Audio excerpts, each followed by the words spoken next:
दोस्तों, आज हम आपको एक ऐसे मुल्क की सैर करवाने जा रहे हैं जो कभी पाकिस्तान का हिस्सा हुआ करता था। आज जैसे बांग्लादेश कहा जाता है। बांग्लादेश साबिक मशरकी पाकिस्तान जनूबी एशिया का एक मुल्क है। म्यांमार के साथ मुख्तसर सी सरहद के अलावा ये तीन अतराफ से भारत से मिला हुआ है। 14 अगस्त 1947 से लेकर 1971 तक ये इस्लामी जमहूरिया पाकिस्तान का हिस्सा रहा है। अब जनूब में इसकी सरहदें खलीज बंगाल से मिलती हैं। भारत की रियासत को मिलाकर बंगाली इसे अपना नस्ली वतन कहते हैं। बांग्लादेश का मतलब है बंगाल का मुल्क। बांग्लादेश की मौजूदा सरहदें 1947 में तकसीम हिंद के मौके पर वजूद में आईं, जब ये पाकिस्तान के मशरकी हिस्से के तौर पर बरतानिया से आज़ाद हुआ। पाकिस्तान के दोनों मशरकी और मगरबी हिस्सों के दरमियान में 1600 किलोमीटर 1000 मील का फासला हायल था।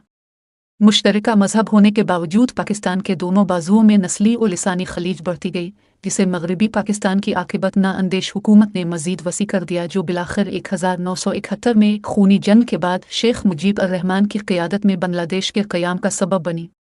इस जंग में बांग्लादेश को भारत की मुकम्मल मदद हासिल रही और भारत की साजिश के जरिए बांग्लादेश वजूद में आया। शेख मुजीब उर रहमान को भारत ने एक मुहरे के तौर पर इस्तेमाल किया। आज मौजूदा बांग्लादेश में भारत ज़बरदस्ती अपना हुक्म मनवाता है और बांग्लादेश की कठपुतली वज़ीर आज़म शेख हसीना वाजिद इंडिया की एजेंट बनी हुई है। जिस तरह इसके वालिद का अंजाम हुआ, इसका अंजाम भी वैसा ही होगा। बांग्लादेश के लोगों के दिलों में आज भी पाकिस्तान से मोहब्बत बसी है। एक लिहाज से पाकिस्तान को तोड़ने में भारतीय हुक्मरानों और शेख मुजीब उर रहमान से ज़्यादा पाकिस्तानी हुक्मरानों और फ़ौज की गलत जंगी हिकमत अमली का हाथ था। 1970 के इंतखाबात में शेख मुजीब उर रहमान की क़यादत में अवामी लीग को अक्सरियत मिली गई, लेकिन मगरबी पाकिस्तान से पीपल्स पार्टी के सरबराह ज़ुल्फ़िकार अली भुट्टो ने इक़्तिदार की कशिश, लालच और बंगालियों को गद्दार और ख़ुद से कमतर समझने की वजह से आम इंतखाबात में अवामी लीग की कामयाबी को तस्लीम नहीं किया और फ़ौज ने भी भुट्टो की हिमायत जारी रखी और शेख मुजीब उर रहमान को वज़ीर आज़म पाकिस्तान बनने का हक़ नहीं दिया गया, हालांकि वो इक़्तिदार के हकदार थे। लेकिन पाकिस्तान के टूटने के बाद ज़ुल्फ़िकार अली भुट्टो को पाकिस्तान का पहला मुंतखब वज़ीर आज़म तस्लीम किया गया, जो सरासर झूठ है। इसलिए कि अगर 70 के इंतखाबात के नताइज को तस्लीम कर लिया जाता तो जाहिर है ज़ुल्फ़िकार अली भुट्टो नहीं बल्कि शेख मुजीब उर रहमान पाकिस्तान के पहले मुंतखब वज़ीर आज़म होते। बहरहाल शेख मुजीब उर रहमान की इक़्तिदार से नाजायज़ महरूमी ने उनके जहन में पाकिस्तान से आज़ादी और बांग्लादेश बनाने के अज़्म को मज़ीद पुख्ता कर दिया और उन्होंने हर हालत में पाकिस्तान तोड़ने की ठान ली। दूसरी तरफ भारत भी, जिसको नज़रिया पाकिस्तान से शदीद तकलीफ थी, इस किस्म के ही किसी मौका की तलाश में था। लिहाजा भारतीय हुक्मरानों ने शेख मुजीब उर रहमान की हर तरह से हिमायत की। अंजामकार मशरकी पाकिस्तान में मौजूद फ़ौज पर भारत की हिमायत और तरबियत याफ्ता मुक्ति बाहिनी गोरीलों ने हमले शुरू कर दिए। इन गोरीलों को तरबियत देने का जिम्मेदारी भारतीय फ़ौज के मेजर जनरल शाहबेग सिंह की थी, जो बाद में सिखों के मुकद्दस मकाम गोल्डन टेम्पल पर होने वाले भारतीय फ़ौज के ऑपरेशन ब्लू स्टार के नतीजे में मारे गए। शुरू में होने वाली झड़पें बाद में एक भरपूर जंग में बदल गई। इस जंग में अफवाज पाकिस्तान ने कम तादाद और वसाइल के बावजूद दुश्मन का निहायत जुर्रत और दिलेरी से मुकाबला किया। पाकिस्तानी फ़ौज के अफसरान और सिपाहियों की बहादुरी इस कदर ज़बरदस्त थी कि इससे कुरून अव्वल के मुसलमानों की मैदान जंग में बहादुरी की मिसालें ताज़ा हो गईं। लेकिन फिर भी कम तादाद और वसाइल की अदम दस्तयाबी की वजह से फ़ौज के कमांडर जनरल नियाज़ी को ढाका के पीरियड ग्राउंड में भारतीय फ़ौज के सामने हथियार डालने पड़े।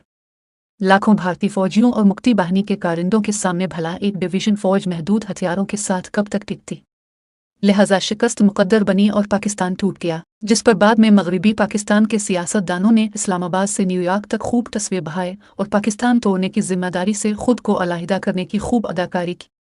बांग्लादेश बने 50 साल से ज़ायद का अरसा बीत चुका, लेकिन अभी तक पाकिस्तानी अवाम को इस सवाल का जवाब ही नहीं मिल पाया कि पाकिस्तान को सियासतदानों ने तोड़ा, फ़ौज ने, या दोनों ने मिलकर।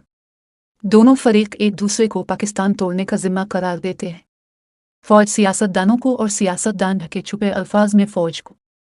बांग्लादेश अपने क़याम से मुस्तकिल सियासी अफरा-तफ़री का शिकार है और अब तक 13 मुख्तलिफ हुकूमतें बरसर इक़्तिदार आ चुकी हैं और कम अज़ कम 4 फ़ौजी ताख्त माशाअल्लाह हो चुके हैं। बांग्लादेश आबादी के लिहाज से दुनिया का 7वां बड़ा मुल्क है और तकरीबन 144,000 मुरब्बा किलोमीटर के साथ ये रकबे के लिहाज से दुनिया का 94वां मुल्क है। दुनिया का गुंजान आबाद तरीन आबादी के हामिल ममालिक में से एक है, बल्कि अगर छोटे मोटे जज़ायर या शहरी हुकूमतों को फहरिस्त से निकाल दिया जाए तो ये दुनिया का सबसे ज़्यादा गुंजान आबाद मुल्क बन जाता है, जिसके हर मुरब्बा किलोमीटर पर 998.6 हर मुरब्बा मील पर 2,639 अफराद बसते हैं। ये तीसरा सबसे बड़ा मुस्लिम अक्सरियती मुल्क है, लेकिन इसकी आबादी हिंदुस्तान में मुकीम अक़लियती मुसलमानों से कुछ कम है।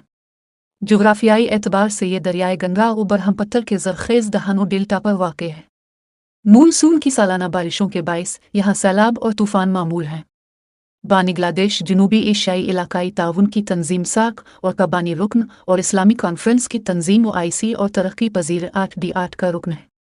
मजहब इस्लाम बांग्लादेश का रियासती मजहब है। बांग्लादेशी आइन मजहब की आज़ादी की ज़मानत देता है और कत नज़र मजहब के तमाम बांग्लादेशी शहरियों को मसावी बुनियादी हुकूक देता है। 2011 की मरदमशुमारी के मुताबिक मुसलमान कल आबादी का 90%, जबकि हिंदू 8.5% और 1% दीगर मज़ाहिब के लोग हैं। 14/2003 के एक जायजे से तस्दीक की गई कि शहरी खुद की शनाख्त मजहब से करते हैं।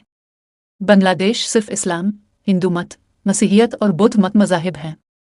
ज़ुबानें बंगला या बंगाली बांग्लादेश में बोली जाने वाली अहम ज़ुबान है और उसे सरकारी ज़ुबान की हैसियत हासिल है।